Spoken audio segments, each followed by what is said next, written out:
Students, आज मैं carbon H compound को फर्दर प्रोसीड कर रहा हूं। हमने last time electron dot structure बताया था। आज हमने हाइड्रोकार्बन्स के बारे में हम पढ़ेंगे। तो हाइड्रोकार्बन्स हमने लिखा है यहाँ पे। हाइड्रोकार्बन्स नाम से ही पता चलता है, इसमें जो हाइड्रोजन और कार्बन से जो कंपाउंड फॉर्म हो उसको हम हाइड्रोकार्बन कहते हैं।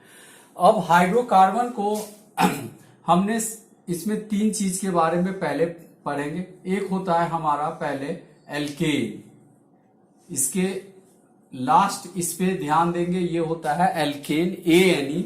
दूसरा होता है एल्कीन ENE और थर्ड होता है एल्काइन।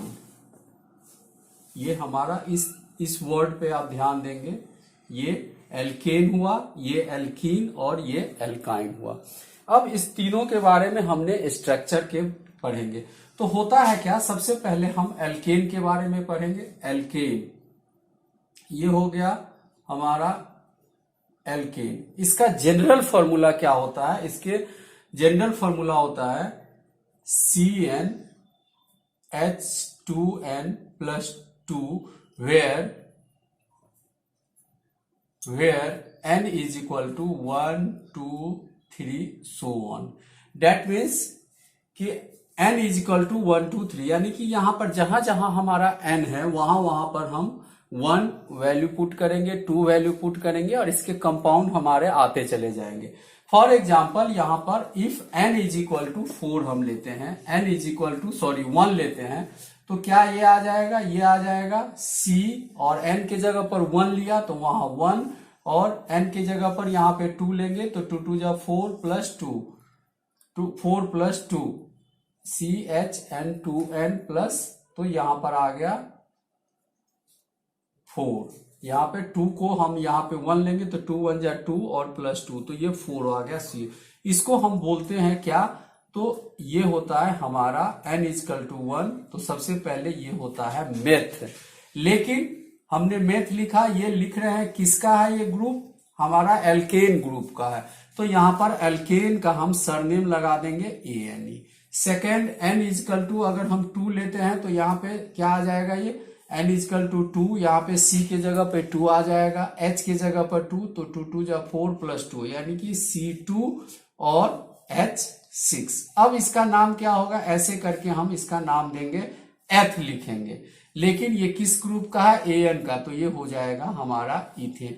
इसी तरह सारे कंपाउंड का, एल्केन ग्रुप के सारे कंपाउंड का हम लिख सकते हैं methane, ethane, propane, butane, hexane, इस तरह पेंटेन, हेक्सेन, हेप्टेन, इस तरह सारा ग्रुप का n equal to methane, ethane, propane, n equal to 3 लिखेंगे तो क्या होगा? 3 लिखेंगे तो प्रोपेन, फिर 4 लिखेंगे ब्यूटेन। इस तरह हम सारा कंपाउंड का नाम लिखते चले जाएंगे। अब क्या होता है, ये हमारा एल्केन ग्रुप का है, इसका स्ट्रक्चर जैसे कि मीथेन का स्ट्रक्चर हम बनाते हैं, तो ये आ गया हमारा कंपाउंड का नेम हो गया मीथेन। इसका फॉर्मूला आ गया CH4। तो क्या होता है, फर्स्ट स्टेप में हम यहाँ पे C लेंगे, 4 है, चारों साइड से हम इसका HH सिंगल बॉन्ड से हम यहाँ पर H दिखा देंगे। अब आता है सेकेंड, हम लेते हैं, दूसरा होता है हमारा इथेन। तो इथेन का क्या आ गया फॉर्मूला? C2H6 आ गया। तो इसका हम अब इसका कैसे स्ट्रक्चर बनाएंगे?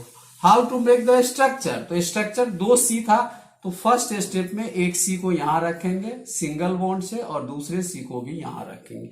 तो पहला स्टेप हमारा ये था। सेकेंड में था H6, तो 6 हमारा यहाँ पे H हमारा 6 है, तो 3 3 करके दोनों में हम डिस्ट्रीब्यूट करेंगे। तो यहां पर भी हमने H रख दिया सिंगल बॉन्ड के साथ, यहां पर भी H रख दिया सिंगल बॉन्ड के साथ, यहां भी H रख दिया, यहां भी H रखा और यहां भी H रखा।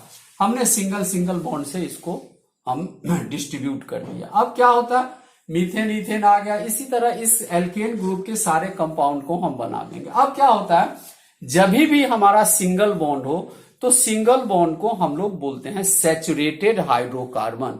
तो ये हमारा एल्केन जो होता है वो सैचुरेटेड, इसका हमारा बोलेंगे ये सैचुरेटेड हाइड्रोकार्बन। ये हमारा हो गया सैचुरेटेड हाइड्रोकार्बन। अब हम सैचुरेटेड हाइड्रोकार्बन पढ़ेंगे। और ये ध्यान देना है कि जो सैचुरेटेड हाइड्रोकार्बन होता है नॉर्मली हमारा नॉट वेरी रिएक्टिव, यानी कि अधिक रिएक्टिव ये नहीं होता है। सेकेंड में अब हम पढ़ेंगे अनसैचुरेटेड हाइड्रोकार्बन। दूसरा हमारा होता है अनसैचुरेटेड हाइड्रोकार्बन। तो यहां पर हम लिख देते हैं अनसैचुरेटेड हाइड्रोकार्बन। तो अनसैचुरेटेड हाइड्रोकार्बन में हमारा क्या आएगा, और दो आता है, एक आता है हमारा एल्कीन, ENE। तो एल्कीन आ गया। तो एल्कीन का जनरल फॉर्मूला क्या होगा, एल्कीन का जनरल फॉर्मूला क्या होगा बताओ जी? CnH2n। और ध्यान देना है यहाँ n जो हम लिखेंगे 2 से स्टार्ट करेंगे, 2, 3, 4 so on। अगर हम यहाँ पे n को अगर हम 1 रखेंगे तो ये हमारा बॉन्ड फॉर्मेशन नहीं हो पाएगा, ये स्टेबल नहीं हो पाएगा। इसीलिए n इजकल टू हम 2 से स्टार्ट करते हैं। तो जब n इजकल टू हमने यहाँ पे 2 से स्टार्ट किया तो फर्स्ट हम लिखेंगे, तो ये आ गया हमारा C2 और C2H4। तो हमने बताया था इससे पहले जब n इजकल टू 1 होता है तो मेथ होता है, n इजकल टू 2 होता है तो एथ होता है।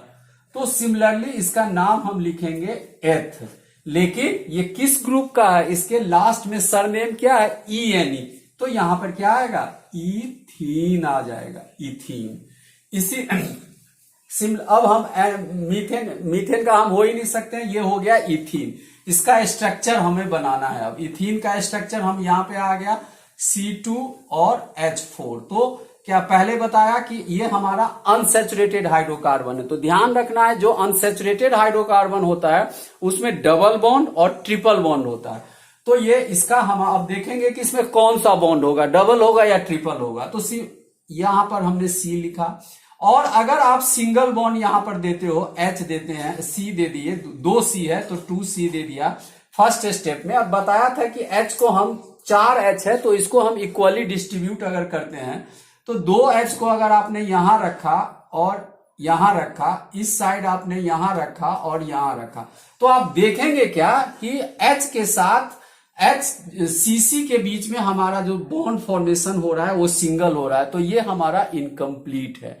ये हमारा C के साथ ऑलवेज क्या होना चाहिए, किसी भी तरह सिंगल बॉन्ड या डबल बॉन्ड के साथ 4 बॉन्ड ऐसे होने चाहिए। यानी कि सिंपल लैंग्वेज में कहें तो 4 लाइन अगर आप C के साथ है देन आपका स्ट्रक्चर कंप्लीट है। अगर C के अराउंड अगर 4 नहीं है तो आपका स्ट्रक्चर कंप्लीट नहीं है। दैट मीन्स अब हमें इससे पता चल गया, क्योंकि हाइड्रोजन कार्बन कंप्लीट है, हाइड्रोजन कार्बन कंप्लीट है, हाइड्रोजन कार्बन कंप्लीट है, लेकिन ये तो यहां पर हमने क्या कर दिया, एक और बॉन्ड लगा दिया। तो क्या हो गया, C डबल बॉन्ड, यहां पे C के बीच में आप देखेंगे काउंट करेंगे तो 1 बॉन्ड 2 3 4 4 डंडे हो गए, 4 लाइन हो गए। दैट मीन्स कि हमारा C हमारा कंप्लीट हो गया। तो ये हो गया C2H4। तो इसको हम लोग बोलेंगे इथीन। लास्ट में हमने ENE। तो ये हमारा अनसैचुरेटेड हाइड्रोकार्बन हुआ। नेक्स्ट हम इसी तरह इसका आप मीथेन, इथेन, प्रोपेन, ब्यूटीन सब का नाम आप सब कंपाउंड को लिख सकते हैं। थर्ड में अगर हम अब लेते हैं तो थर्ड हमारा था अनसैचुरेटेड हाइड्रोकार्बन का जो है ये है, इसको हम बोलेंगे एल्काइन।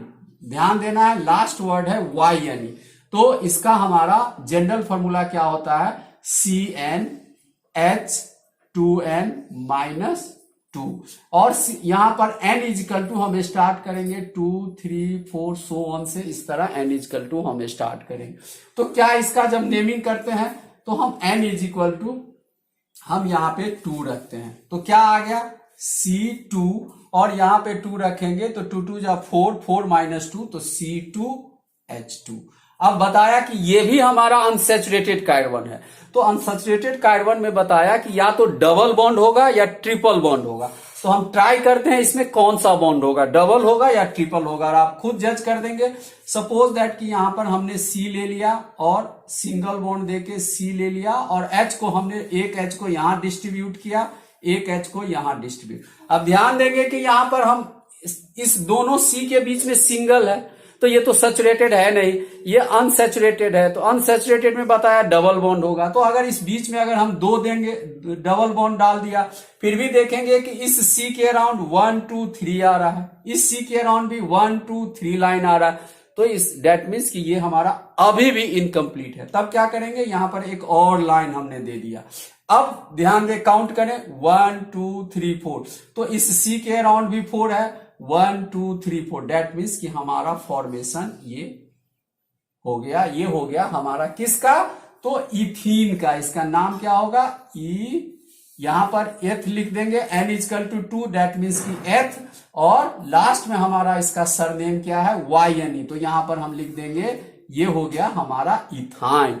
तो इस तरह इथाइन जो होता है हमारा, ये इथाइन हो गया। अब ये सैचुरेटेड हाइड्रोकार्बन में सिंगल बॉन्ड, अनसैचुरेटेड हाइड्रोकार्बन में डबल बॉन्ड और ट्रिपल बॉन्ड होता। तो इस तरह हम इसका स्ट्रक्चर हमने ड्रॉ करेंगे और इस तरह नोमेनक्लेचर हमारा आगे स्टार्ट होगा। नेक्स्ट में हम इसको फंक्शनल ग्रुप के बारे में बताएंगे कि कैसे हमारा इसका फंक्शनल ग्रुप हम बनाते हैं। Thank you. और इस वीडियो को आप सब्सक्राइब करेंगे, लाइक करेंगे और अधिक से अधिक लोगों को शेयर करेंगे। Thank you.